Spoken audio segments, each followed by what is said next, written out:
Tulo ka mga atletang talisay nun nakasakmit og medalya sa gipahigayong palarong pambansa 2025 sa Lawag, Ilocos Norte. Sila si Triton Blue Garcia, kinsa nakasakmit og bronze medal sa duwa nga chess. Samtang bronze medal usab ang nakuha ni J. Rafael Joshua Fernandez sa duwa nga boxing.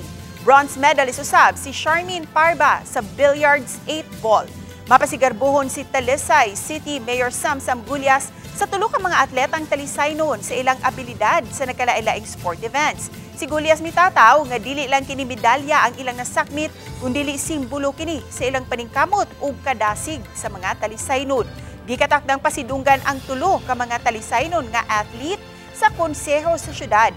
Samtang lakip nga giila sa Talisay City LGU ang laing tulo ka mga talisay noon nga midaog sa National School Press Conference 2025. Nakakuha sa first place sa Photojournalism English si Jason James Rosel, samtang third placer usab sa Photojournalism Filipino si Elvin Bukaw Jr. Ang duha nga parehong gikan sa Talisay City National High School, samtang fourth placer si James Andrew Valendez sa Editorial Cartooning English Competition. Lakip nga gipasindungan sa LGU ang ilang coach nga si Candice Grace Make ug Oscar Zabate. Gawa sa pasidungog, giandam usab ang ilang mga cash incentives.